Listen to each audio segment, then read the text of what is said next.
Japan stands as an archipelago of nearly 7,000 islands scattered across the western Pacific Ocean.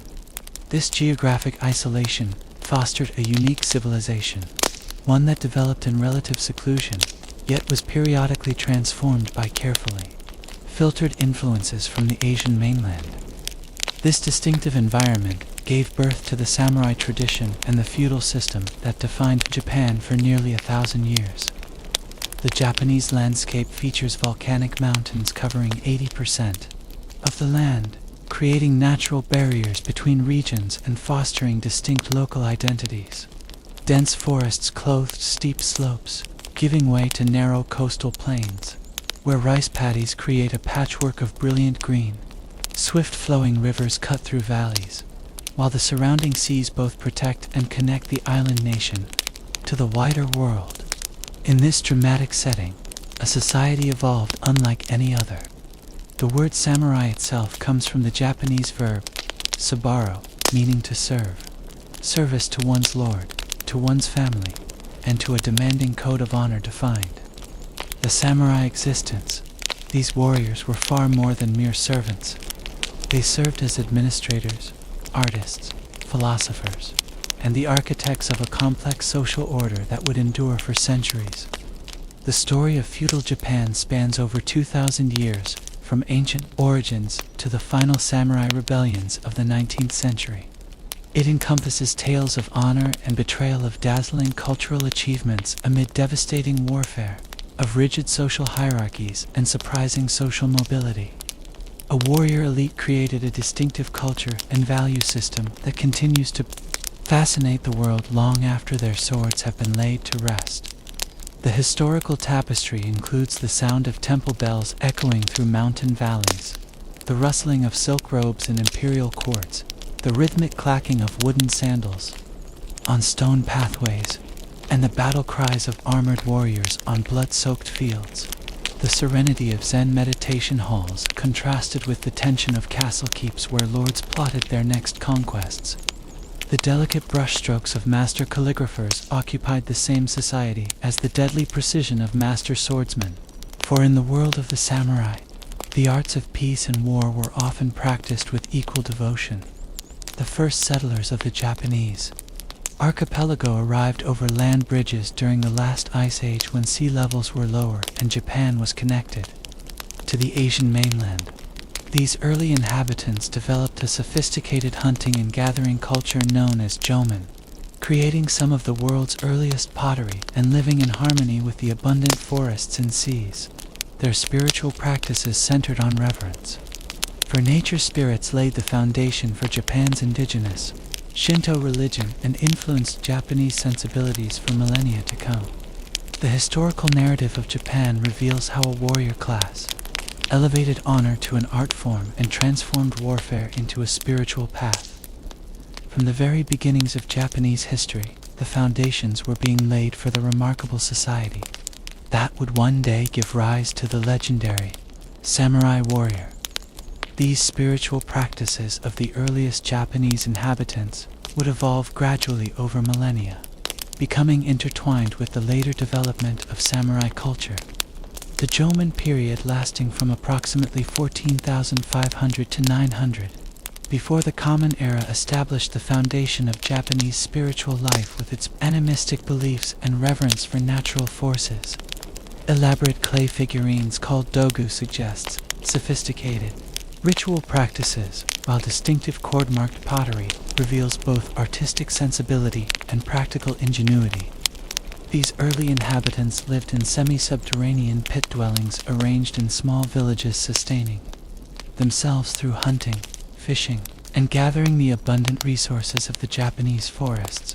A profound cultural transformation began around 900 BCE, with the arrival of new migrations from the Asian mainland, marking the beginning of the Yayoi period. These newcomers brought wet rice, agriculture, weaving, and metalworking technologies that revolutionized life in the archipelago. Bronze weapons and tools appeared alongside iron implements, dramatically increasing agricultural productivity and changing settlement patterns. The labor-intensive practice of rice cultivation required cooperative effort and complex irrigation systems, fostering more hierarchical social structures and the emergence of powerful clan leaders. This period saw the gradual formation of distinct political entities across the Japanese islands. Chinese chronicles from the 3rd century describe a land called Hua, composed of more than 100 small states. The most notable account mentions a powerful female ruler named Himiko who controlled a federation of these states from her capital in Yamatai. She was described as a shamanist who used divination to govern her people, suggesting the powerful connection between political leadership and spiritual authority in early Japan. By the 4th century, archaeological evidence shows increasing social stratification. Enormous burial mounds called kofan began to appear across the landscape, some spanning hundreds of meters in length. These keyhole-shaped earthen structures, surrounded by moats and often containing elaborate burial goods, signified the emergence of powerful ruling elites who commanded substantial resources and labor. Horse trappings, weapons, and ceremonial objects found in these tombs indicate the growing importance of military prowess among these early Japanese leaders. The distant precursors to the later samurai class, the material culture of this Kofan period, from 250 to 538, reveals intensive interaction with the Korean peninsula and China. Bronze, mirrors, iron weapons, and gold ornaments show stylistic influences from the mainland and suggest diplomatic connections. These foreign contacts would prove crucial for Japan's development, bringing not only material goods, but also writing systems, philosophical concepts, and religious traditions that would profoundly shape Japanese civilization. Writing first came to Japan through Chinese characters, initially used to write the Chinese language, but gradually adapted to represent Japanese sounds and words. This complex process of linguistic borrowing and adaptation reflected the broader pattern by which Japan selectively absorbed foreign influences while transforming them into something distinctly Japanese. The absence of writing in prehistoric Japan means much of its early history remains shrouded in legend and myth preserved in oral traditions, later recorded in chronicles compiled during the 8th century. These early chronicles, the Kojiki record of ancient matters, completed in 712, and Nihon Shoki chronicles of Japan, finished in 720, present in origin, story blending history with mythology. They describe the creation of the Japanese islands by divine beings, the descent of the imperial lineage from the sun goddess Amaterasu, and the activities of the early emperors, while clearly serving the political purpose of legitimizing imperial rule. These texts also preserve valuable information about early Japanese society, beliefs and customs. Agriculture, particularly rice cultivation, formed the economic foundation of early Japan. Rice was not merely a staple food, but also served as a form of wealth, a medium of exchange, and a sacred offering.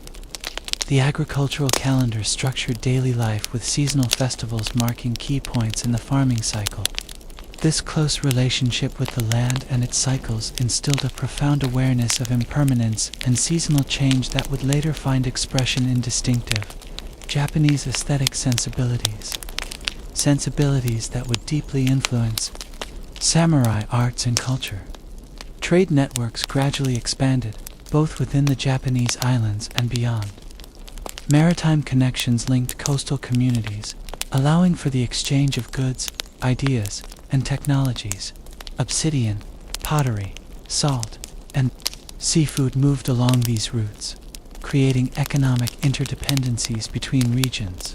Archaeological excavations have revealed Chinese coins, Korean pottery, and other continental goods at sites throughout the Japanese archipelago, testifying to the importance of foreign trade. Despite Japan's geographic isolation, the mountainous terrain of Japan created natural barriers between regions, fostering the development of distinct local cultures and political entities. This geographic fragmentation would later contribute to the decentralized power structure of feudal Japan, with regional lords maintaining considerable autonomy. The combination of mountain barriers and surrounding seas meant that Japan could selectively control its engagement with the outside world, a pattern that would become particularly significant during the later period of samurai rule, when the country deliberately limited foreign contact. In this formative period of Japanese history, the seeds of later cultural developments were already present, a blend of indigenous traditions with selective foreign borrowings, a hierarchical social structure, reverence for ancestors and nature, agricultural wealth as the foundation of power, and the growing importance of military strength. The stage was being set for the emergence of a centralized state that would eventually give rise to the distinctive warrior aristocracy known as the samurai, as regional powers coalesced in early Japan. One clan gradually emerged as supreme. The Yamato clan established dominance in central Japan during the 4th and 5th centuries, creating Japan's first recognizable state structure. This powerful lineage claimed divine descent from the sun goddess Amaterasu, establishing a sacred connection that would legitimize their rule for centuries to come. The Yamato rulers united various clans through a combination of military conquest, strategic marriages, and religious authority. Their emergence marked the true beginning of the Japanese imperial line, the world's oldest continuous monarchy that continues unbroken to the present day. The early Yamato rulers consolidated their position through an ingenious system of alliances with powerful regional clan leaders. These local magnates, known as yuji, maintained considerable autonomy in their territories while acknowledging the supremacy of the Yamato court. Each yuji controlled specific hereditary occupations and religious functions, creating a complex web of interdependence centered on the imperial family. The emperor served as the symbolic head of this confederation, performing crucial religious rituals that were believed to ensure the prosperity and harmony of the realm.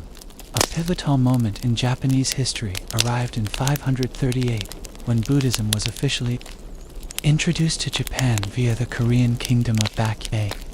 A diplomatic mission presented the Yamato court with Buddhist scriptures, a statue of the Buddha, and other ritual objects.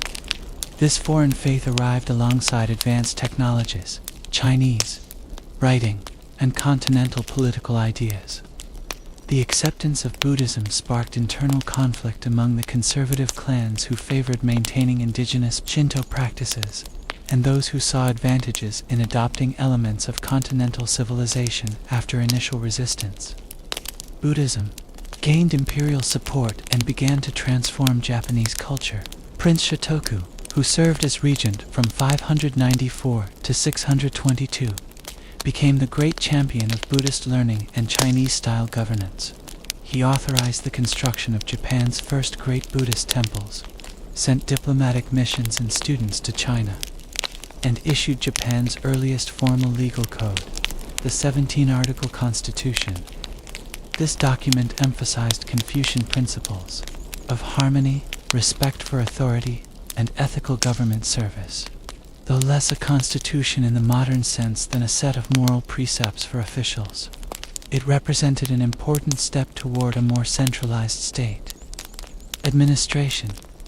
The most dramatic transformation of the early Japanese state came with the Taika reform of 645, launched following a court coup. The victorious faction implemented a series of sweeping changes modeled after the Chinese Tang dynasty system. These reforms introduced a centralized bureaucracy, a complex legal code, and a land redistribution system. The new order theoretically abolished private land ownership, declared all land the property of the emperor, and established a system where agricultural fields would be reallocated every 6 years based on household size. A comprehensive administrative system divided the country into provinces, districts, and villages, each with appointed officials responsible for tax collection, conscription, and maintaining order. The reforms also established the Ritsuryo system, a detailed legal code covering both criminal matters and administrative procedures. This system created ranks and offices within a complex bureaucracy, specifying the responsibilities, privileges, and ceremonial roles of each position. To implement this ambitious political vision, the Japanese established their first permanent capital city at Heiokyo, modern Nara, modeled after the Chinese capital Chang'an. This planned city featured a grand ceremonial avenue, a carefully laid grid pattern of streets, and impressive government buildings.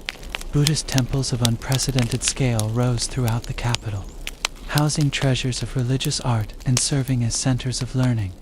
The most spectacular of these, Tadaiji, contained a massive bronze Buddha statue over 15 meters tall, symbolizing the growing wealth and sophistication of the Japanese state. Despite these ambitious reforms, the reality of Japanese political life often diverged from the ideal Chinese-inspired model. Geographic barriers and limited transportation technology made centralized control difficult to maintain, especially in distant provinces. Powerful aristocratic families continued to dominate both the court and their local regions, gradually turning court offices into hereditary possessions. The land redistribution system proved impractical to implement and gradually fell into disuse, allowing large private estates to re-emerge under different legal frameworks. During this formative period, a distinctive synthesis began to emerge between imported continental traditions and indigenous Japanese practices. Rather than replacing native Shinto beliefs, Buddhism formed a syncretic relationship with them. Shinto kami, the indigenous nature and ancestral spirits, came to be viewed as local manifestations or protectors of Buddhist deities. This non-exclusive religious sensibility allowed Japanese culture to absorb foreign elements while maintaining continuity with ancient traditions. The cultural flowering of this period is exemplified by the Manyoshu, the collection of 10,000 leaves, Japan's first great anthology of poetry compiled during the 8th century. Its verses, composed by emperors, court nobles, and even frontier guards, capture the emotional and spiritual life of early Japan.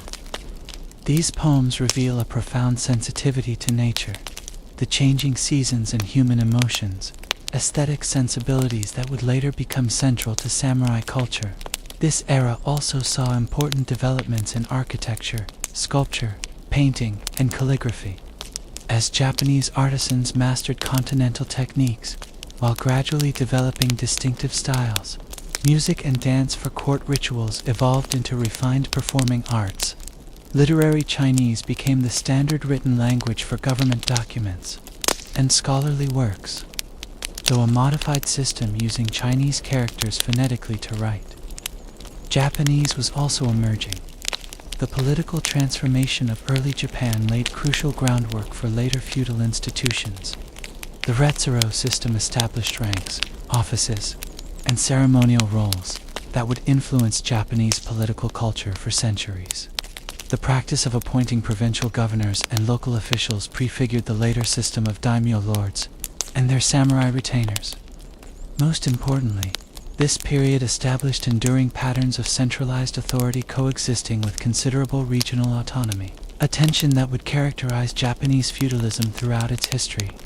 While true samurai had not yet emerged during this formative period, professional warriors were beginning to gain importance, especially along frontier regions where conflicts with indigenous peoples required military expertise. These early warriors served primarily as guards and police forces rather than as a distinct social class. Yet their growing role in maintaining order and protecting territorial boundaries foreshadowed the later rise of the samurai as Japan's dominant military and political elite. The imperial court sought greater independence from Buddhist institutional power that had grown influential during the Nara period. In 794, Emperor Kanmu moved the capital to a new city called Heian-kyo, modern-day Kyoto, marking the beginning of the Heian period. This new capital would serve as Japan's imperial center for over 1,000 years. Until 1868, the city was designed according to Chinese geomantic principles with a grand central avenue flanked by a grid of streets.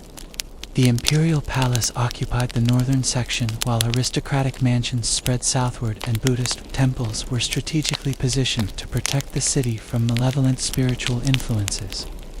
At the apex of Heian society stood the imperial family, surrounded by a small circle of court nobles who monopolized the highest government positions.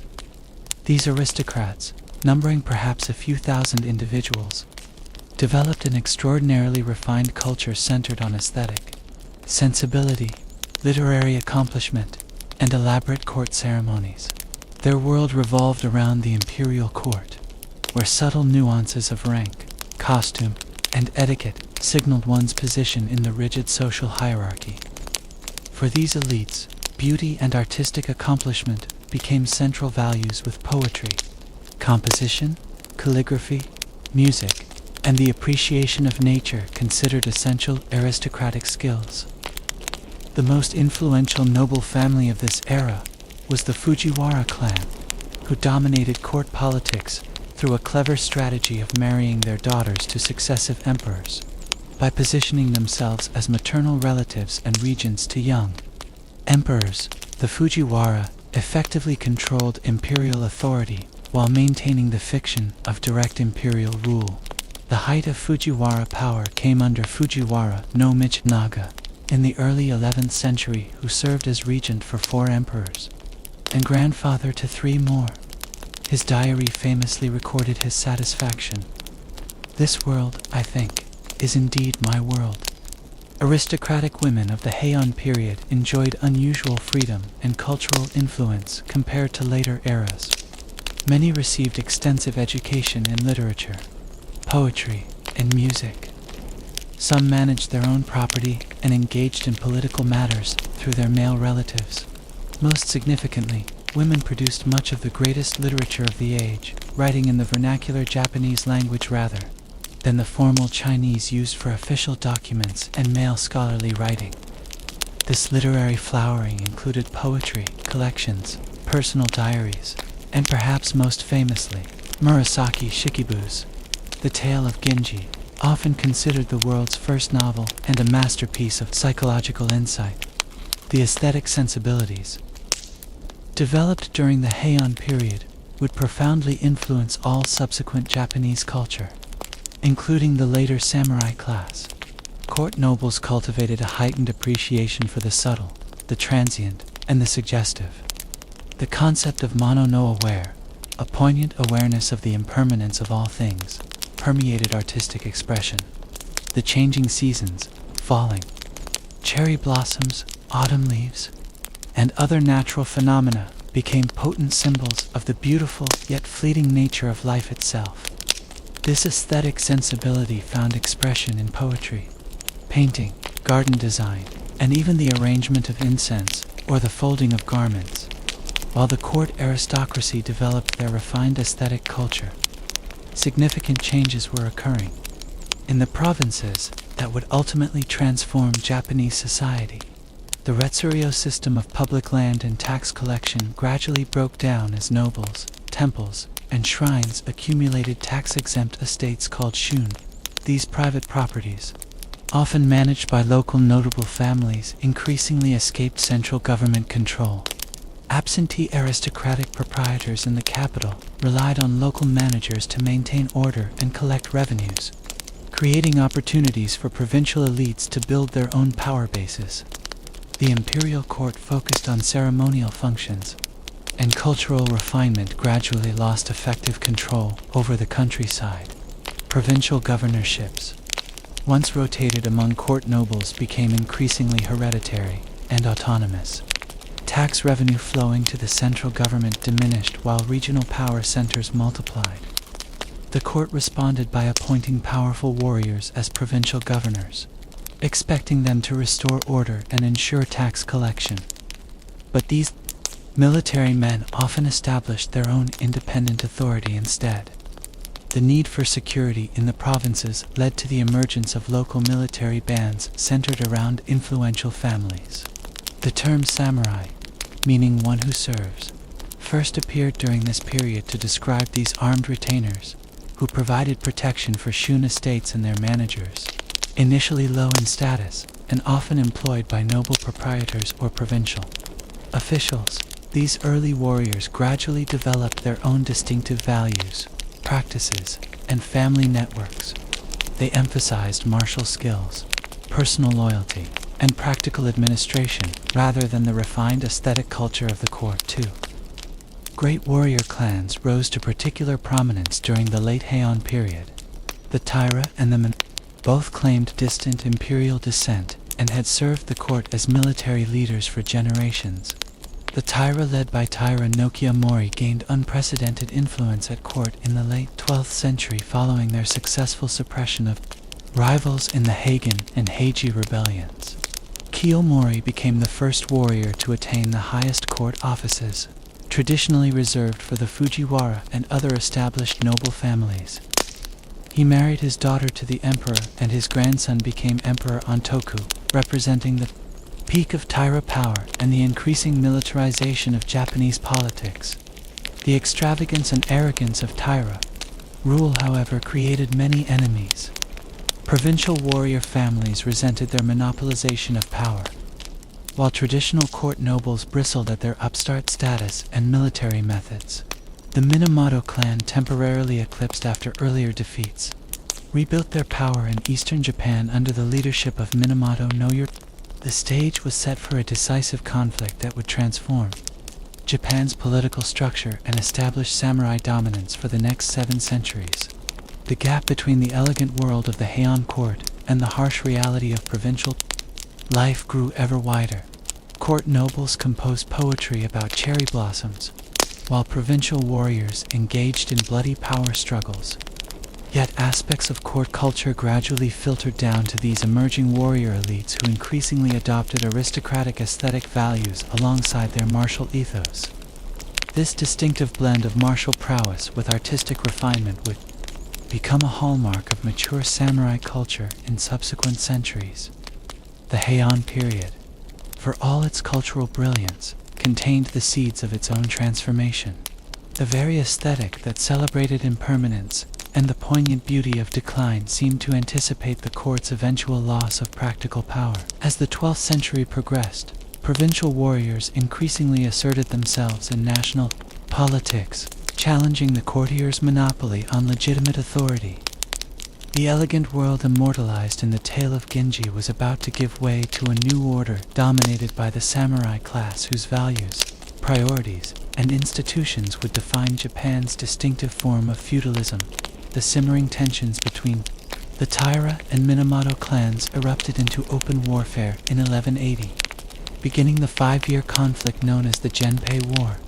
This pivotal struggle would definitively establish samurai dominance in Japanese politics and mark the true beginning of feudal Japan. The war began when Prince Mokihito, a son of the retired Emperor Go-Shirakawa, who had been passed over for succession, issued a call to arms against the Taira, though the prince was quickly captured and killed. His appeal resonated with discontented warriors throughout the provinces, particularly among the Minamoto and their allies. Minamoto no Yoritomo then, in exile in the eastern province of Izu, seized this opportunity to rebuild his clan's fortunes. Though initially hesitant, raised his banner of rebellion and quickly attracted support from warrior families throughout eastern Japan. He established his headquarters at Kamakura, a naturally defensible location near modern Tokyo, from which he would direct operations while building a new administrative structure for his growing network of samurai allies.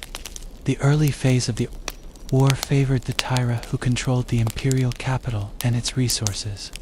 The Minamoto forces suffered a devastating defeat at the Battle of Ishibashiyama, Yoritomo's first military engagement. His younger brother, Minamoto no Yoshinaka, achieved greater success in central Japan, eventually capturing Kyoto in 1183 and forcing the Taira to flee the capital with the young Emperor Ontoku. However, Yoshinaka's unruly behavior in the capital alienated the court nobility and prompted Yoritomo to send his younger brother Minamoto no Yoshitsune to bring him under control. Yoshinaka was defeated and killed by Yoshitsune's forces in 1184. Yoshitsune, a brilliant military tactician, then pursued the retreating Taira forces. The decisive naval battle of Dan-no-Ura took place in 1185 in the Shimonoseki Strait. The Minamoto fleet destroyed Taira naval power, and many Taira warriors, including the child emperor Ontoku, drowned in the sea rather than face capture. The defeat effectively ended Taira power, with survivors forced to flee to remote provinces or face execution. The battle became legendary in Japanese culture, immortalized in epic tales and no dramas that portrayed the ghostly spirits of drowned Taira warriors. The Genpei War transformed Japanese warfare. The conflict featured large-scale battles involving thousands of mounted samurai, naval engagements with hundreds of ships, and siege operations against fortified positions.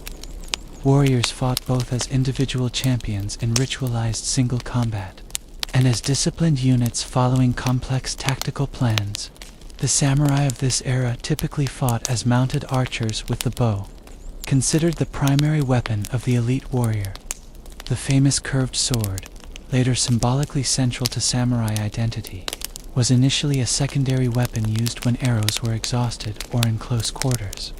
Tales of warrior heroism during the Genpei War helped establish the ideal of samurai conduct. Minamoto no Yoshitsune became the archetype of the brilliant tragic hero, a superb warrior betrayed by political circumstances. The loyal Benkei, a giant warrior monk who followed Yoshitsune to death, exemplified the virtue of absolute loyalty, even defeated enemies like Tyranno Tamamori, who tied himself to an anchor before plunging into the sea at Dan-no-Ura, demonstrated the warrior's preference for death over surrender that would become a samurai ideal. Victory in the Genpei War allowed Minamoto no Yoritomo to consolidate power in an unprecedented way. Rather than following the traditional pattern of placing a puppet emperor on the throne while controlling affairs from behind the scenes, Yoritomo established a separate governmental structure based in Kamakura, far from the imperial court in Kyoto.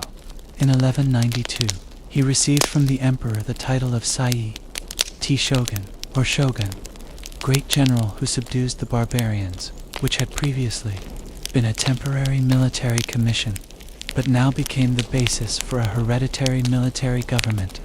Yoritomo's government, called the Bakufu, or tent government, established the pattern for feudal rule that would endure through various forms until 1868. The shogun ruled as the emperor's military deputy, but exercised actual political power. Yoritomo placed his trusted retainers in key provincial positions as constables and stewards, creating a network of samurai administrators loyal to him personally, rather than to the imperial court. This dual structure of authority, imperial court and shogunal government, would characterize Japanese politics for the next 7 centuries. The basis of this new feudal order was the personal bond between lord and vassal. Warriors swore loyalty to Yoritomo and received in return official confirmation of their land rights and administrative authority. This relationship, formalized in written oaths, created a hierarchical chain of obligation and protection that defined the emerging samurai class. While influenced by earlier Japanese patron-client relationships, this feudal bond also resembled the lord-vassal relationships developing contemporaneously in medieval Europe, though with distinctive Japanese characteristics.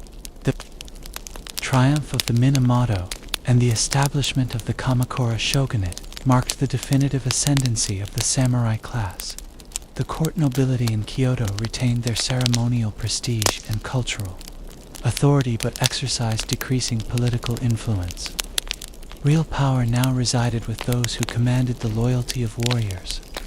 The ability to reward followers with land titles and administrative positions became the foundation of political authority, creating a new social order with the samurai at its apex. The values associated with the samurai likewise achieved cultural dominance. Martial prowess, unflinching loyalty, austerity, and practical administrative skill were increasingly celebrated, in contrast to the refined aesthetic sensibilities of the court.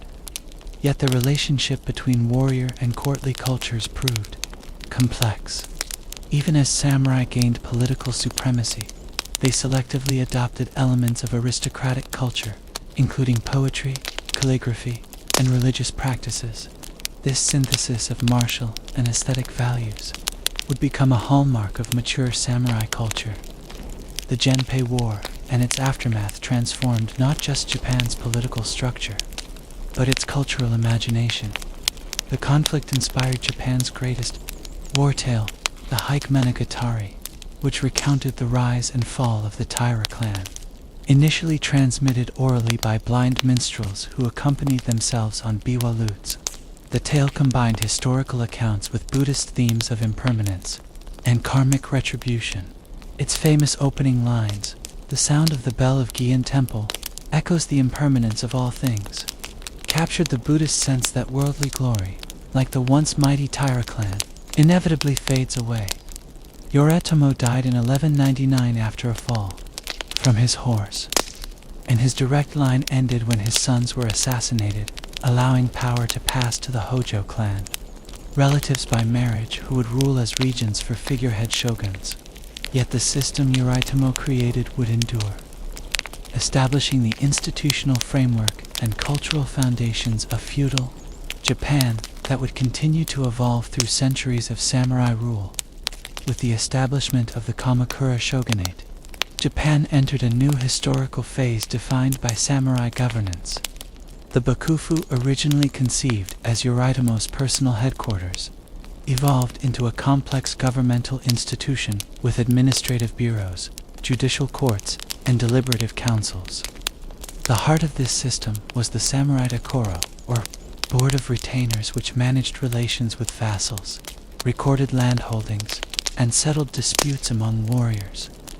This organization exemplified the practical administrative focus of samurai rule in contrast to the ritual-centered governance of the imperial court. Following Yoritomo's death in 1199, actual power passed to the Hojo clan. Yoritomo's young sons, Yori and Sanetomo, successively held the title of shogun, but both died under suspicious circumstances. Yori possibly assassinated by Hojo agents and Sanetomo murdered by his own nephew at the Tsurugaoka Hachiman shrine in Kamakura. After Sanetomo's death in 1219, the Hojo family instituted a regency system, installing imperial princes or members of the Fujiwara family as titular shoguns, while wielding real authority themselves through the position of shikin or regent.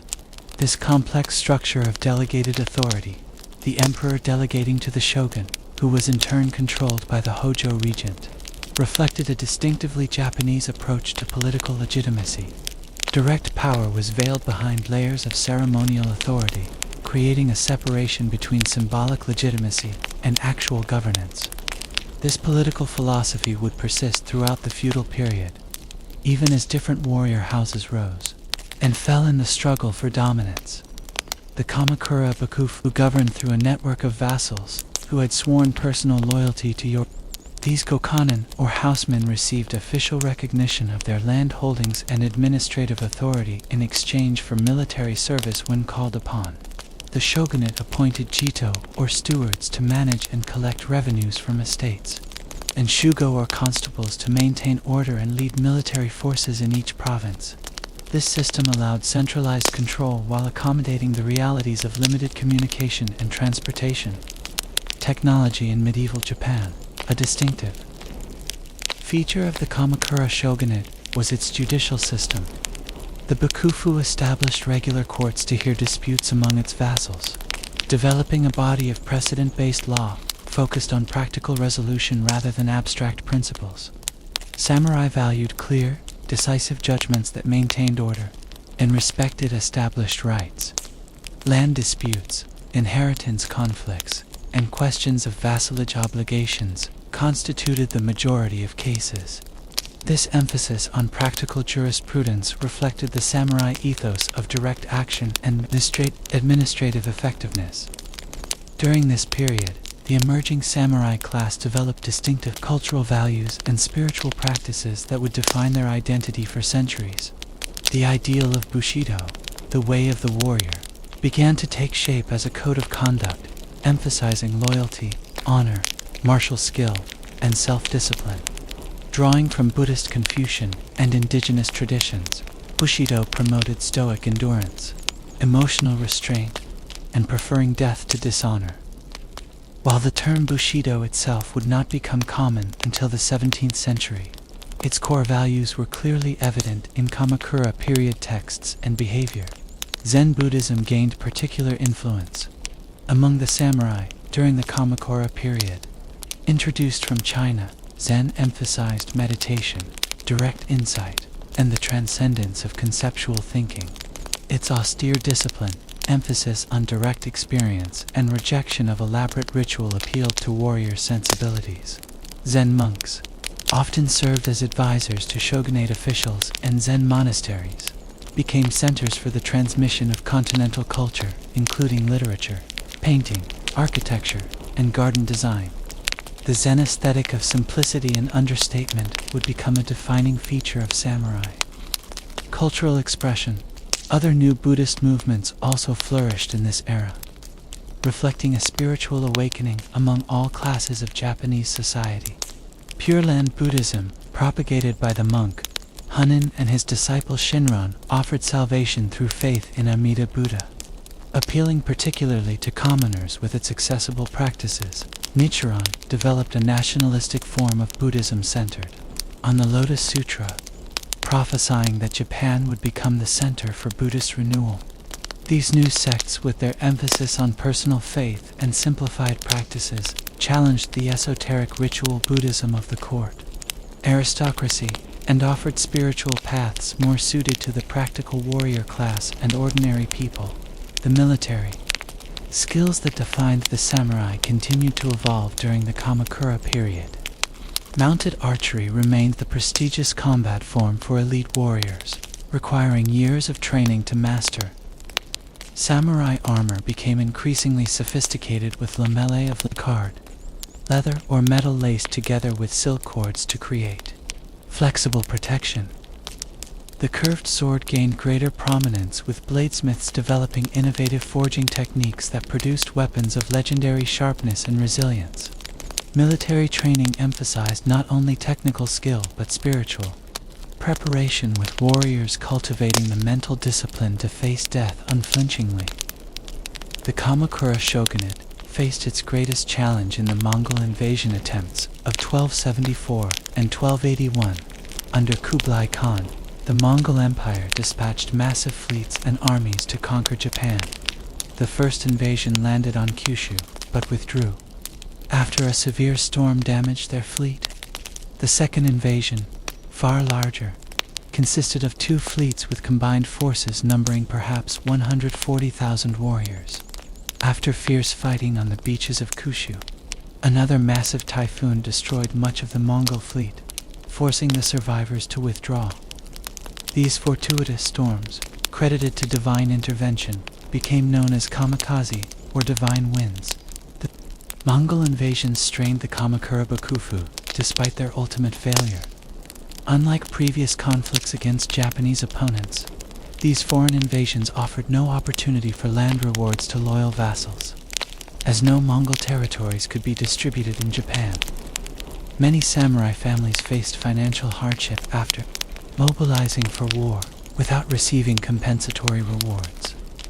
The invasions also accelerated changes in warfare, as the Mongols introduced tactics and weapons unfamiliar to the Japanese, including coordinated cavalry formations, explosive bombs, and siege engines that challenged traditional samurai combat methods, centered on individual prowess.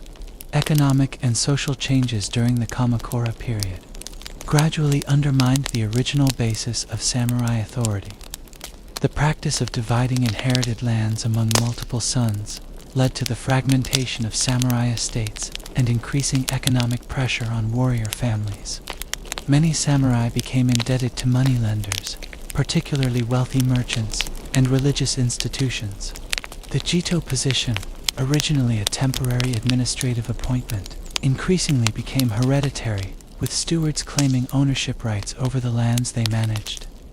These changes created tensions within the warrior class and between samurai and cultivators of the land. The artistic and literary culture of the Kamakura period reflected the increased influence of samurai values and aesthetics. War tales like the Hike Monogatari became a major literary genre celebrating martial virtue while often incorporating Buddhist themes of impermanence and karmic consequence. Traditional court arts continued but adopted more austere disciplined forms appealing to samurai patrons. This period saw the development of distinctively Japanese forms in architecture, garden design, and ceramic arts, often influenced by Zen aesthetics of simplicity, asymmetry, and suggestion rather than explicit statement. As the Kamakura period progressed, strains appeared in the relationship between the imperial court and the shogunate. Emperor Go-Daigo, ascending the throne in 1318, resented the limitations on imperial power and secretly planned to restore direct imperial rule. His conspiracies were initially discovered and suppressed by the Kamakura Bakufu, which sent him into exile. However, Go-Daigo escaped, raised a new rebellion, and found support among discontented warriors, including Ashikaga Takuji, a Bakufu commander who defected to the imperial cause. In 1333, Takuji captured Kyoto, while another imperial supporter, Nita Yoshisada, led an attack on Kamakura itself, destroying the shogunate's seat of power. After nearly 150 years, the Kamakura shogunate collapsed, ending Japan's first sustained experiment in samurai governance, but setting patterns that would influence all subsequent forms of feudal rule in Japan. The fall of the Kamakura shogunate in 1333 opened a new chapter in the evolution of samurai rule. Emperor Go-Daigo, having successfully overthrown the Bakufu with the help of disaffected warriors, attempted to restore direct imperial governance through the Kenmu Restoration. This brief experiment in imperial rule quickly faltered as Go-Daigo rewarded court nobles rather than the samurai who had fought for his cause. Ashikaga Takauji, the powerful warrior who had initially supported Go-Daigo, grew disillusioned with the emperor's governance and raised his banner in rebellion. By 1336, Takauji had seized Kyoto and installed a rival emperor from a different branch of the imperial family. Go-Daigo fled to the mountainous Yoshino region south of the capital, establishing a competing imperial court. This began the period of the northern and southern courts with two rival imperial lines, each claiming legitimacy. The northern court, in Kyoto, supported by the Ashikaga, controlled the traditional seat of power, while the southern court in Yoshino maintained a stronger claim to imperial succession. This schism would last for nearly 60 years, creating a complex landscape of competing loyalties and legitimacy claims. Takauji established a new military government modeled on the Kamakura Bakufu, but centered in Kyoto rather than distant Kamakura. He received the title of shogun in 1338, founding the Ashikaga shogunate that would rule Japan for over 2 centuries. Unlike the Kamakura shogunate, which governed from a distance while leaving the imperial court intact in Kyoto, the Ashikaga established their headquarters in the Muromachi district of Kyoto, giving the period its name. This physical proximity to the imperial court created a distinctive blend of aristocratic and warrior cultures that would characterize the era. The Ashikaga shogunate never achieved the centralized control of its Kamakura predecessor. Takauji had built his support by promising greater autonomy to regional warlords, and his government lacked the institutional strength to impose tight control over distant provinces. The Shugo, or provincial military governors, evolved from Bakufu representatives into powerful regional lords called Shugo daimyo, who maintained their own armies and administrative structures. While nominally loyal to the shogun, these magnates pursued their own interests and often engaged in power struggles with one another. The most capable of the Ashikaga shoguns, Yoshimitsu the third shogun, who ruled from 1368 to 1394, temporarily strengthened central authority through a combination of military pressure and shrewd alliance building. He brought an end to the imperial schism in 1392, convincing the southern court to surrender its imperial regalia and reunify the imperial line. Yoshimitsu also established formal trade relations with Ming China, ending a long hiatus in official contact between the two countries. The trade in luxury goods, books, and art objects fostered a new wave of continental cultural influence in Japan. Yoshimitsu's cultural patronage exemplified the distinctive synthesis of aristocratic refinement and samurai power that characterized the Muromachi period. He built the magnificent Kinkakuji, the Temple of the Golden Pavilion, as a retirement villa that combined Japanese and Chinese architectural elements in spectacular harmony. The upper floors covered in gold leaf and represented as pure expressions of aristocratic taste, while the ground floor exemplified samurai austerity. After his death, the villa was converted to a Zen temple according to his wishes, symbolizing the growing spiritual and aesthetic influence of Zen Buddhism on samurai culture. The Muromachi period saw unprecedented cultural flowering, particularly in the arts patronized by the warrior elite. The refined aesthetics of aristocratic culture merged with the spiritual depth of Zen Buddhism and the practical sensibilities of the samurai class to create distinctive art forms. Ink landscape painting, imported from China but developed in uniquely Japanese directions, flourished under masters like Sesshu Toyo, whose landscapes captured both natural scenes and spiritual insight through masterful brush technique. The art of garden design reached new heights of sophistication, with dry landscape gardens using carefully arranged rocks, raked gravel, and minimal vegetation to suggest natural scenes and express philosophical concepts. No theater emerged as a refined performance art combining dance, music, poetry, and masked drama.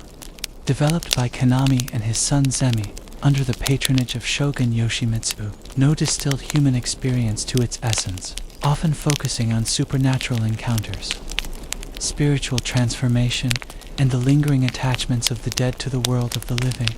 Its austere aesthetic, symbolic movements, and poetic text resonated with samurai values of discipline and emotional restraint, while incorporating aristocratic literary traditions.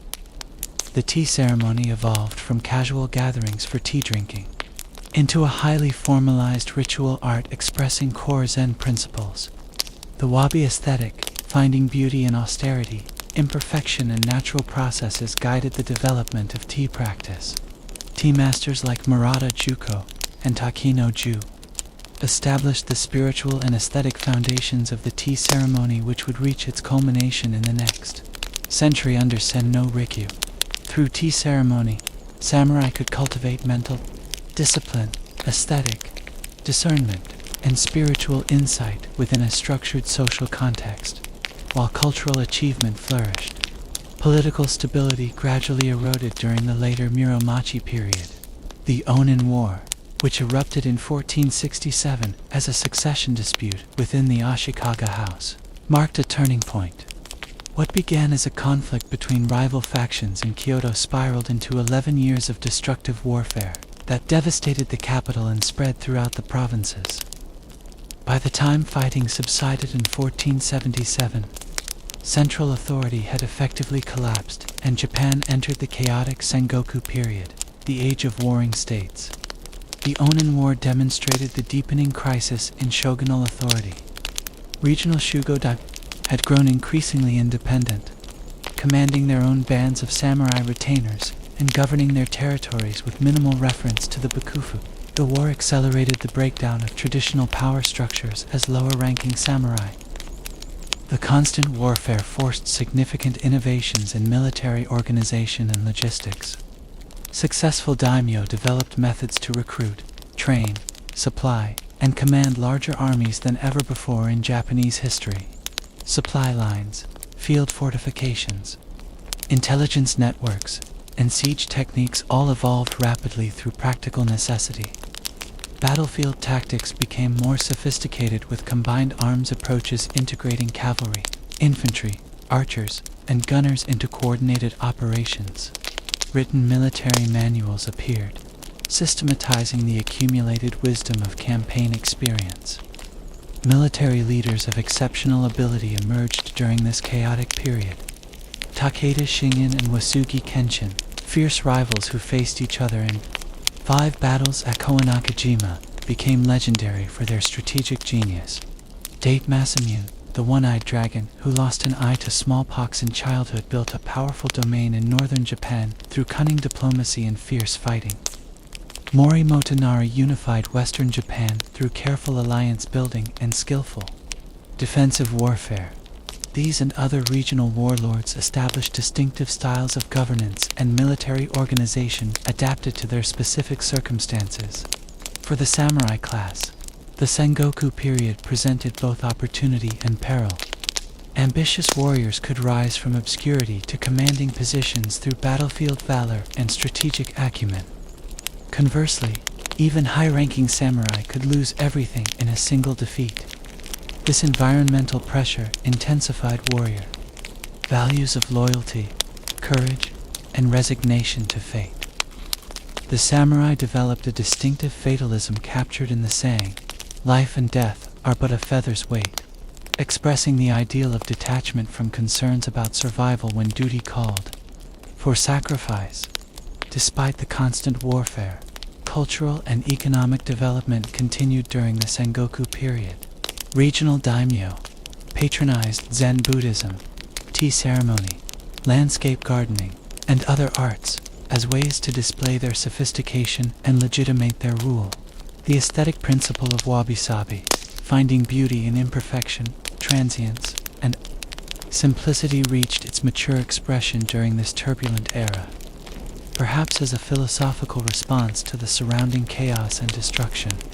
Tea Master Sen no Rikyu brought the tea ceremony to its highest refinement under the patronage of both Oda Nobunaga and Toyotomi Hideyoshi, creating a ritual space where warriors could find spiritual tranquility amidst the turmoil of war.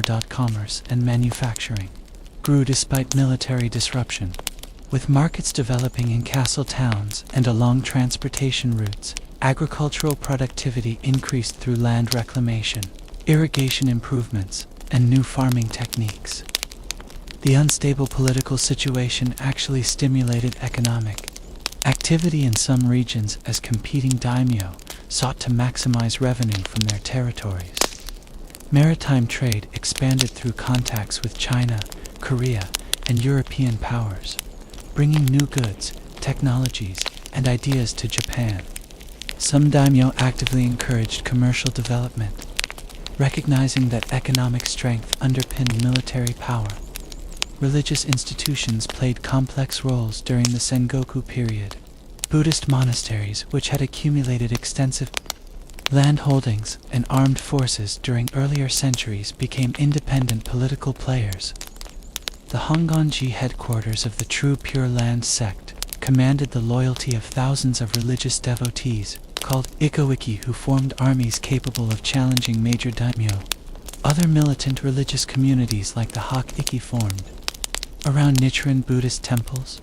These religious movements sometimes aligned with peasant uprisings against daimyo authority, creating formidable opposition to the established samurai class. The lives of ordinary people during this turbulent era were marked by hardship but also by surprising resilience.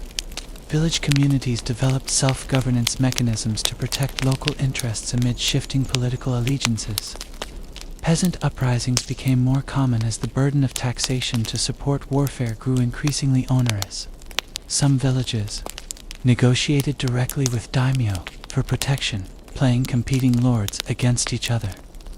Urban populations in castle towns and trading centers grew, creating new social dynamics and cultural forms outside traditional agricultural life and samurai dominance. Women of the samurai class faced particularly challenging circumstances during the Sengoku period. While male family members fought in seemingly endless campaigns, wives and daughters managed household affairs, maintained family alliances, and preserved samurai lineages. Some notable women took more direct roles in the conflicts. Lady Gracia, daughter of one warlord and wife of another, became famous for her Christian faith and dramatic suicide to avoid capture. Lady Tu of Haikon defended her castle against attacking forces after her husband's death. Lady Yodo, concubine of Toyotomi Hideyoshi, became a key political figure after his death. directing the defense of Osaka Castle against Tokugawa forces. By the mid-16th century, the chaotic competition among hundreds of independent daimyo began to resolve into larger patterns of alliance and conquest. The stage was set for the emergence of three remarkable leaders who would successively work toward the reunification of Japan. Oda Nobunaga, known for his ruthless innovation; Toyotomi Hideyoshi, the peasant-born general of exceptional talent; and Tokugawa Ieyasu, the patient strategist who would eventually establish Japan's final and most stable form of feudal rule. These three unifiers would transform the fragmented landscape of the Sengoku period into a centralized feudal state of unprecedented stability and cultural achievement. From the chaotic landscape of competing warlords, three extraordinary leaders emerged in succession to reunify Japan, each building upon the achievements of his predecessor, while advancing the process of centralization. Oda Nobunaga initiated the unification through revolutionary military tactics and ruthless determination. Toyotomi Hideyoshi, rising from peasant origins to become Nobunaga's successor, extended control over the entire country. Tokugawa Ieyasu, patiently biding his time and outlasting his rivals, established the stable political structure that would govern Japan for over 2.5 centuries. Oda Nobunaga, born in 1534 in Owari Province, began as a minor daimyo, controlling only part of a single province. Dismissive courtiers called him the Fool of Owari, due to his eccentric behavior and humble territorial base. Yet beneath his unpredictable demeanor lay a brilliant military mind open to innovation and unrestrained by tradition. After consolidating control of his home province by defeating rival branches of the Oda clan, Nobunaga began expanding his territory through a combination of military conquest, strategic alliances, and diplomatic maneuvering. Nobunaga's military innovations revolutionized Japanese warfare. He fully embraced firearms despite their challenge to traditional samurai combat values, organizing specialized units of arquebus troops trained to fire in coordinated volleys. At the Battle of Nagashino in 1575, these gunners decimated the previously invincible cavalry of the Takeda clan, demonstrating the new primacy of firepower over classical warrior skills. Nobunaga also reformed military organization, emphasizing disciplined infantry formations rather than individual samurai prowess, and developed sophisticated systems for logistics and supply that enabled sustained campaigns beyond military matters. Nobunaga implemented administrative reforms that strengthened central authority. He conducted comprehensive land surveys to rationalize taxation and clarify property rights. He eliminated toll barriers within his territories to promote commerce and disarmed the peasantry to prevent uprisings. His famous decree, the Rikusa policy, abolished monopolistic guilds and established free markets, stimulating economic activity in towns and cities throughout his domains. These policies not only increased his resource base for continued military campaigns, but also began transforming Japan's feudal economy. Religious institutions that challenged secular authority faced Nobunaga's particular wrath. The militant Buddhist monasteries of Mount Hiei, which had dominated political life in Kyoto for centuries, were destroyed in 1571 when Nobunaga's forces killed thousands of monks and burned the entire complex to the ground. The Ishiyama fortress, headquarters of the true Pure Land Buddhist sect, endured a decade-long siege before finally surrendering to Nobunaga's forces. These brutal campaigns against Buddhist power centers earned Nobunaga a reputation for ruthlessness, but removed significant obstacles to centralized political control. By 1582, Nobunaga had conquered central Japan and was positioned to complete national unification. On June 21st of that year, while staying at the Honnoji Temple in Kyoto, he was betrayed by his general Akechi Mitsuhide, who surrounded the temple with troops. Realizing his situation was hopeless, Nobunaga committed suicide, setting the temple ablaze around him in a final dramatic gesture. The incident at Hannag cut short Nobunaga's ambitions, but created the opportunity for his most talented general, Toyotomi Hideyoshi, to emerge as his successor. Hideyoshi's rise from humble origins to supreme ruler represents one of history's most remarkable social ascents. Born a peasant farmer's son in 1537, he entered Nobunaga's service as a sandal-bearer and rose through the ranks through sheer talent and determination. Lacking the samurai pedigree considered essential for leadership, Hideyoshi compensated with political cunning, psychological insight, and genuine military genius. After Nobunaga's death, Hideyoshi quickly avenged his lord by defeating Akechi Mitsuhide at the Battle of Yamazaki, establishing himself as Nobunaga's legitimate successor. Over the next decade, Hideyoshi systematically extended his control across Japan through a combination of military campaigns and diplomatic initiatives. The powerful Mori clan of western Japan submitted to his authority. The Shimazu of Kyushu were defeated and forced to acknowledge his supremacy. By 1590, with the defeat of the Hojo clan at Odawara, Hideyoshi completed the military unification of Japan, accomplishing what neither the Minamoto shoguns, the Ashikaga, nor Nobunaga had achieved, bringing all daimyo under a single authority. Unable to claim the title of shogun due to his common birth, Hideyoshi obtained court titles of increasing prestige, eventually becoming Imperial Regent Kampaku. He solidified his political position by marrying his sister to the young emperor, Go-Yosei, and adopting the surname Toyotomi, granted by the emperor, while maintaining the imperial institution as a source of legitimacy. Hideyoshi effectively controlled all significant political decisions, distributing territories to loyal vassals and requiring daimyo throughout Japan to swear personal loyalty. To him, Hideyoshi implemented sweeping policies to transform Japanese society and prevent future challenges to central authority. The sword hunt of 1588 disarmed the peasantry by confiscating weapons under the guise of collecting metal for a giant Buddha statue.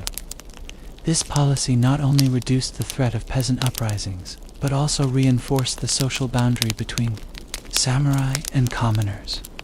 Hideyoshi's land surveys, more comprehensive than Nobunaga's, clarified property ownership, standardized taxation, and provided accurate information about the productive capacity of each region.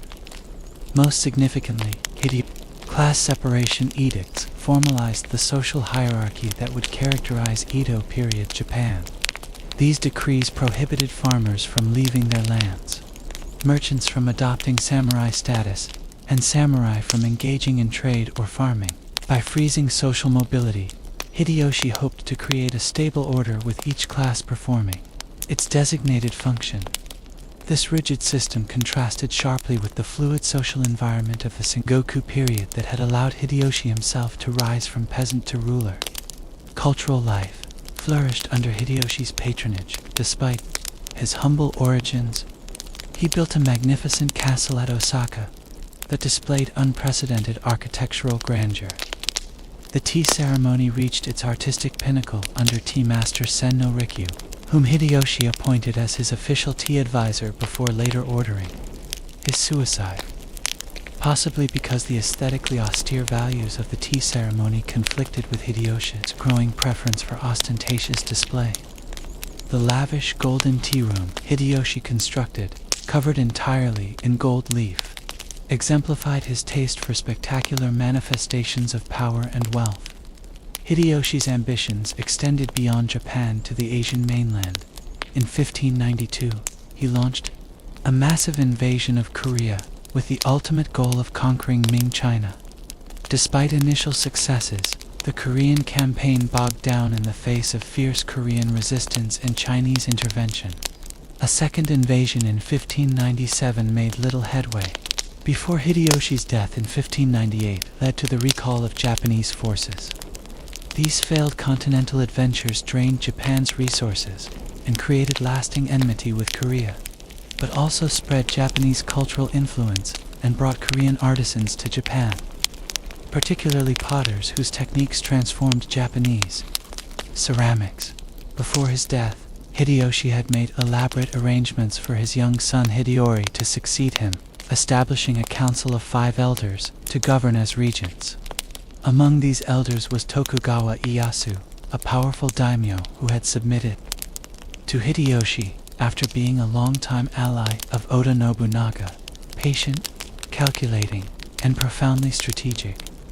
Ieyasu would navigate the political turmoil following Hideyoshi's death to emerge as Japan's final unifier and the founder of its last feudal regime. The delicate political balance Hideyoshi had established collapsed almost immediately after his death. The Council of 5 Elders split into competing factions, with Tokugawa Ieyasu gradually positioning himself against those most loyal to Hideyoshi's memory and his heir, Hideyori. By 1600, 2 great alliances had formed: the Eastern Army led by Ieyasu, and the Western Army composed of daimyo opposing Tokugawa domination. The stage was set for the decisive battle that would determine Japan's political future. On October 21, 1600, at the village of Sekigahara, the 2 massive forces clashed in the largest and most consequential battle in Japanese history. Through superior preparation, strategic positioning, and critically the defection of key Western Army generals during the battle, Ieyasu won a decisive victory. The Battle of Sekigahara established Tokugawa Ieyasu as Japan's paramount military and political leader, allowing him to redistribute land to reward allies and punish enemies, fundamentally reorganizing Japan's feudal structure to ensure Tokugawa dominance. 3 years after Sekigahara, in 1603, the emperor appointed Ieyasu as shogun, reviving the military title that had remained vacant since the fall of the Ashikaga. 2 years later, Ieyasu formally retired, passing the shogunal title to his son, Hitada, while continuing to wield power from behind the scenes. This established the precedent of retired shoguns maintaining influence, creating an additional layer of political stability. The one remaining threat to Tokugawa rule, Hideyoshi's son, Hideyori, at Osaka Castle, was eliminated in 1615 when Ieyasu's forces besieged and destroyed the castle, ending the Toyotomi lineage. With Tokugawa Ieyasu's victory, Japan's century of civil war finally ended. The 3 great unifiers had transformed Japan from a patchwork of warring states into a centralized feudal system under a single authority. Nobunaga had broken the back of old power structures through military innovation and ruthless determination. Hideyoshi had extended control across the entire country and implemented social reforms that would endure for centuries. Ieyasu had consolidated these achievements into a stable political system that would govern Japan until the modern era. Together, these 3 remarkable leaders had forged Japanese feudalism in its final and most developed form. The Tokugawa family established the most stable and long-lasting governing structure in Japanese history, moving the administrative center of Japan to Edo. Modern Tokyo symbolized a fresh start after centuries of warfare. The new political order, often called the Bokun system, balanced central authority with local autonomy in a carefully designed structure. The Tokugawa shogun directly controlled about 1/4 of Japan's agricultural land, strategically located around major cities and transportation routes. The remaining territory was divided among roughly 260 daimyo domains of varying sizes, whose lords governed with considerable autonomy while remaining subject to shogunal authority. To maintain control over these powerful regional lords, the Tokugawa implemented an ingenious system of checks and balances. Daimyo were classified into 3 categories based on their relationship to the Tokugawa family. Shinpan were related to the Tokugawa by blood and considered the most reliable allies. Feudal were those who had supported Ieyasu before the battle of Sekigahara and occupied important administrative positions in the Bakufu government. Tozuma, or outside lords, had submitted to Tokugawa authority only after Sekigahara and remained under greater suspicion and surveillance. The most famous control mechanism was the Ginkutai, or alternate attendance system, instituted fully by 1635. This policy required daimyo to maintain 2 residences, one in their home domain and another in Edo, and to spend alternate years in each location. When daimyo returned to their domains, they had to leave their wives and heirs in Edo as hostages, ensuring their continued loyalty. This ingenious system served multiple purposes. It prevented rebellion by keeping daimyo under close observation, drained their financial resources through the expense of maintaining two establishments and traveling between them, exposed provincial lords to the cultural standards of the shogunal capital, and created a constant circulation of regional elites that helped unify the country culturally. The Tokugawa consolidated their rule by strictly controlling foreign contact through the sakoku, or closed country policies, with memories of how European firearms had revolutionized warfare during the Sengoku period and witnessing the colonization of Asian territories by European powers. The shogunate viewed foreign influence as a potential threat to stability. A series of edicts between 1633 and 1639 prohibited Japanese from traveling abroad or returning from overseas, restricted foreign traders to specific ports, expelled most European missionaries, and banned Christianity, which was viewed as a disruptive foreign ideology, potentially undermining shogunal authority. Only the Dutch maintained a European trading presence confined to the tiny artificial island of Dejima in Nagasaki harbor. Chinese merchants were similarly restricted, and Korean diplomats were allowed limited contact. Rural Japan also experienced significant changes during this period. Agricultural innovations, including new seed varieties, fertilization techniques, irrigation improvements, and double cropping, increased productivity substantially. Commercial agriculture spread as farmers shifted from subsistence production to specialized crops with higher market value, including cotton, indigo, sugar, tobacco, and rapeseed. Villages became increasingly differentiated internally between wealthy farming families with substantial land holdings and marginal cultivators, who supplemented agricultural income with handicraft production, wage labor, or seasonal migration to cities. These rural transformations created new patterns of inequality and economic interdependence beyond traditional feudal relationships. Proto-industrial production developed in both rural and urban areas, particularly in textiles, sake, brewing, paper making, and ceramic production. Putting out systems emerged where merchant coordinators distributed raw materials to rural households for processing before collecting finished or semi-finished goods for distribution. Urban workshops organized production along increasingly specialized lines, with master craftsmen overseeing apprentices and journeymen in producing consumer goods for expanding markets. While these arrangements remained largely household-based rather than factory-centered, they represented significant steps toward industrial organization and created new forms of labor discipline outside traditional status hierarchies. The cultural life of the Middle to Late Edo period reflected these socioeconomic transformations. Ukiyo-e woodblock prints depicted the floating world of urban pleasure districts. Kabuki actors, beautiful courtesans, and later famous landscapes and historical scenes. Innovative literary forms emerged, including shuriban entertaining books about pleasure court or customs, kibyoshi satirical picture books, often mocking samurai pretensions, and yomi on complex adventure and supernatural tales. These popular arts flourished despite periodic censorship campaigns targeting content deemed subversive to feudal values or public morality. Kabuki theater reached artistic maturity during this period, developing sophisticated staging techniques, iconic performance styles, and classic plays that remain in the repertoire today. Star actors like Ichikawa Danjuro became cultural celebrities whose portraits, acting styles, and personal lives fascinated the urban public. While officially considered disreputable entertainment appropriate only for commoners, Kabuki gradually attracted elite patronage, with samurai attending performances in disguise. The theaters themselves became important social spaces where different classes mixed informally in ways impossible within the official status system. The licensed pleasure quarters, particularly Edo's Yoshiwara and Osaka's Shinmachi, developed, elaborate cultural codes governing everything from appropriate conversation to seasonal fashion trends. High-ranking courtesans required extensive arts training and commanded prices only wealthy merchants could afford.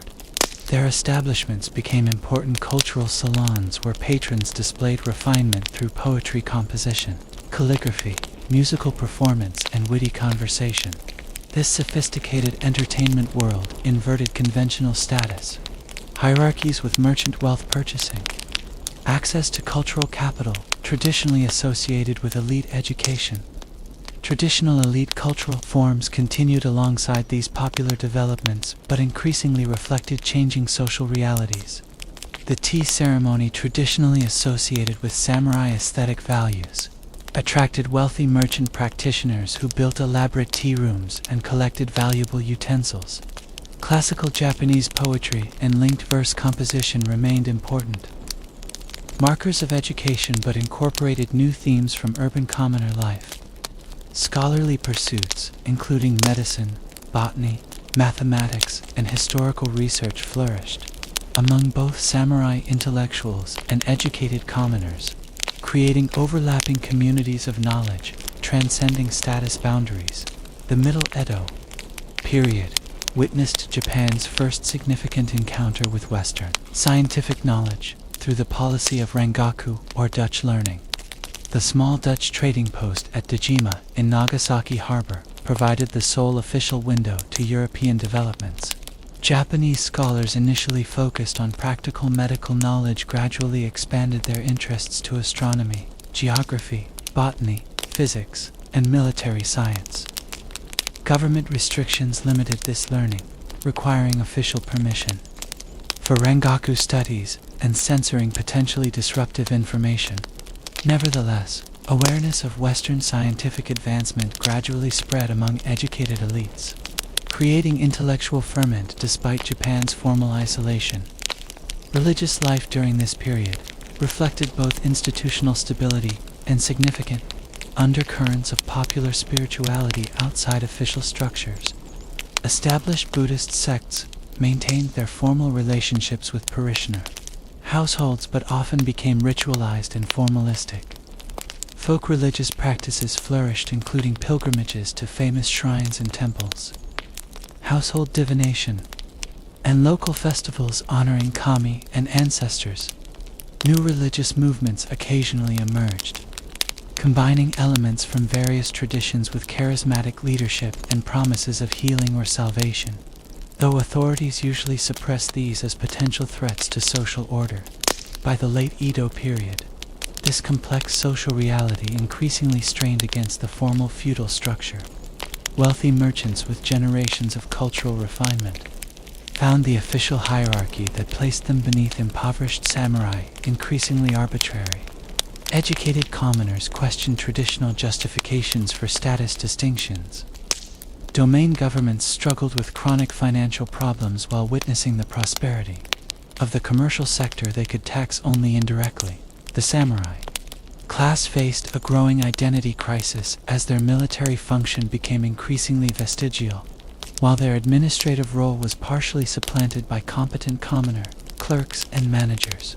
These internal tensions might have continued evolving gradually within the Tokugawa framework had external pressures not forced more rapid change. The appearance of Russian, British, and American ships in Japanese waters, with increasing frequency from the late 18th century onward, confronted the shogunate with unprecedented diplomatic and military challenges. The comfortable isolation that had allowed Japanese feudalism to develop its distinctive patterns was becoming untenable in a rapidly changing global environment. The stage was being set for the dramatic final act of the feudal era when Japan would confront both internal contradictions and external threats that would ultimately transform samurai society beyond recognition. The long peace of the Tokugawa era created unprecedented opportunities for intellectual exploration and debate. Freed from the constant disruption of warfare that had characterized previous centuries, scholars, samurai, and educated commoners engaged in wide-ranging discussions about ethics, governance, history, and Japan's place in the world. These intellectual currents flowed beneath the seemingly placid surface of Tokugawa society, gradually reshaping fundamental assumptions about legitimate authority and social organization. While initially serving to justify and strengthen feudal institutions, Japanese thought eventually developed perspectives that would contribute to feudalism's ultimate transformation. Neo-Confucianism, particularly the Jushi school imported from Song Dynasty, China, provided the official philosophical foundation for Tokugawa rule. This systematic philosophical tradition emphasized moral cultivation, proper social relationships, and cosmic principles underlying both natural phenomena and human society. The shogunate established the Shoaigo in Edo as an official academy, teaching Neo-Confucian texts to samurai officials. Domain schools throughout Japan similarly based their curricula on Neo-Confucian classics that justified hierarchical relationships and emphasized the ethical obligations of rulers to govern with benevolence while subjects responded with loyalty and obedience. Within this broad Confucian framework, significant philosophical variations developed. The Kogaku, or ancient learning school, advocated returning to the original texts of Confucius and Mencius, rather than relying on later commentaries. Scholars like Yamaga Soko and Ogu Sorai questioned aspects of orthodox Neo-Confucianism, reinterpreting classical sources to address contemporary Japanese conditions. Sorai particularly emphasized the historical foundations of social institutions rather than their basis in timeless cosmic principles, subtly undermining the ahistorical claims of Tokugawa legitimacy. These intellectual explorations remained within broadly Confucian parameters but introduced important critical perspectives on received authority. The Shingaku, or heart learning movement, founded by Ishida Bagan, represented another significant variation, blending Confucian ethics with Buddhist and Shinto elements to create practical moral teachings accessible to merchants and artisans. Addressing the contradiction between the low official status of merchants and their growing economic importance, Shingaku teachings legitimized commercial activity as socially beneficial when conducted ethically through accessible lectures and moralistic tales. Shingaku teachers spread values of honesty, diligence, and social responsibility among urban commoners, creating ethical frameworks adapted to commercial society rather than warrior values. Traditional Buddhism faced intellectual challenges during the Tokugawa period.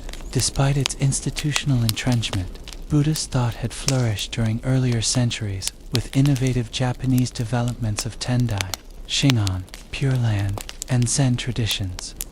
However, under Tokugawa rule, Buddhism became increasingly integrated into state administrative functions through the temple registration system. This official role, combined with comfortable economic arrangements through death ritual monopolies, contributed to intellectual stagnation in mainstream Buddhist institutions. The most vibrant Buddhist thinking often emerged from reform movements criticizing established temple hierarchies and seeking return to foundational spiritual practices. A significant intellectual movement known as Kokugaku, or national learning, emerged in reaction against the dominance of Chinese Confucian thought in official discourse. Scholars including Motori Norinaga and Kamo no Mabaki sought to recover a pure Japanese tradition by studying ancient texts like the Kojiki and Minushu, developing sophisticated philological methods to extract indigenous concepts from texts influenced by Chinese literary forms. These scholars celebrated distinctively Japanese aesthetic and spiritual sensibilities found in ancient literature, contrasting them favorably with what they characterized as the excessively rationalistic and moralistic Chinese tradition. Koku scholarship evolved from purely literary and linguistic studies into increasingly political directions by the late Tokugawa period. Hirata Atsutane expanded the movement's focus to include revival of ancient Shinto practices and cosmological views centered on the divine origins of the imperial line. His writings emphasized Japan's spiritual superiority to other nations and the sacred nature of the Japanese polity. While initially focused on scholarly recovery of ancient traditions, Kokugaku thinking ultimately contributed to emerging nationalism that questioned the legitimacy of the shogunate while elevating imperial authority, a perspective that would play a crucial role in feudalism's eventual overthrow. Western knowledge filtered into Japan through the narrow channel of Rangaku, or Dutch learning, permitted under the otherwise strict isolation policies. Initially focused on practical medical knowledge, Rangaku scholars gradually expanded their interests to encompass astronomy, geography, botany, physics, and military science. Translations of Dutch texts introduced Copernican astronomy, Newtonian physics, Linnean biological classification, and modern anatomical understanding to Japanese intellectual circles. These scientific concepts challenged traditional East Asian cosmological views and demonstrated Western technological advancement that could not be easily dismissed. The most significant work translating Western scientific knowledge was Genpaku's Kaitai Shinsho, an anatomy text based on a Dutch translation of a German work. Sujita and his colleagues performed dissections confirming the accuracy of Western anatomical illustrations, an experience he described as like walking in darkness when suddenly a light appears. This empirical verification of Western scientific accuracy stimulated interest in other areas of European knowledge and gradually undermined confidence in traditional explanations of natural phenomena. The concept that objective investigation could yield reliable knowledge independent of established authority represented a subtle but profound challenge to feudal thought patterns. Beyond specific scientific content, Rangaku introduced methodological approaches emphasizing empirical observation, mathematical analysis, and systematic classification. Japanese scholars, engaging with Western science, began applying these methods to indigenous subjects, including detailed surveys of Japanese geography, flora, fauna, and mineral resources. This empirical tradition found expression in scholars like Ino Tadataka, who conducted Japan's first accurate coastal surveys using modern astronomical techniques, and Takahashi Yoshitake, who calculated solar and lunar orbits with precision surpassing traditional calendar methods. These practical demonstrations of scientific efficacy gradually shifted intellectual authority from classical texts toward empirical investigation. Historical scholarship underwent significant development during the Tokugawa period, with implications for understanding Japan's political structures. The Mito-gaku or Mito school, sponsored by the daimyo of Mito domain, undertook the massive project of compiling the Dai Nihon Shi, a comprehensive history of Japan. While officially loyal to the Tokugawa regime, Mito scholars emphasized the imperial line's unbroken descent and historical significance, subtly questioning the shogunate relationship to this ultimate source of legitimacy. This historical perspective, combined with growing awareness of Western imperial threats, contributed to the Sano-joi, or revere the emperor expel, the barbarians' ideology that would animate anti-Tokugawa movements in the Bakumatsu period. Practical learning traditions developed alongside more theoretical scholarship addressing governance, agriculture, commerce, and social welfare. Agronomist scholars like Miyazaki Yasusada compiled detailed manuals on farming techniques, crop varieties, and land management. Economic thinkers such as Kumazawa Banzan Honda, Toshiaki, and Sato Nobuhiro developed increasingly sophisticated analyses of production, trade, and monetary policy. These practical intellectual traditions often combined Confucian ethical concerns with empirical observation and pragmatic problem-solving approaches, creating a distinctive Japanese policy discourse that would influence later modernization efforts. By the early 19th century, awareness of Western imperial expansion in Asia stimulated new forms of strategic thinking. The fall of China's Qing dynasty to British power in the Opium War 1839 to 1842 particularly alarmed Japanese observers. Scholars like Sakuma Shosen and Yokoi Shonen argued for selective adoption of Western military technology and organizational methods while maintaining Japanese cultural and spiritual foundations. The slogan, Eastern ethics, Western science, captured this synthetic approach which sought to strengthen Japan against external threats while preserving core values. This strategic thinking represented an important intellectual bridge between feudal traditions and modernizing imperatives. These diverse intellectual currents flowed together in complex ways during the final decades of the Tokugawa period. Neo-Confucian orthodoxy remained officially dominant, but faced challenges from multiple directions. Kokugaku nativism questioned the legitimacy of Chinese cultural models. Rangaku scholarship demonstrated the practical superiority of Western scientific approaches.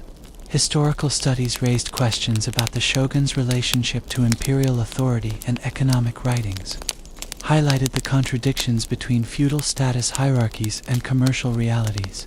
Together, these intellectual developments created conceptual resources for reimagining Japanese society beyond feudal parameters. The intellectual ferment of the late Tokugawa period directly influenced the leaders who would eventually dismantle feudalism during the Meiji Restoration.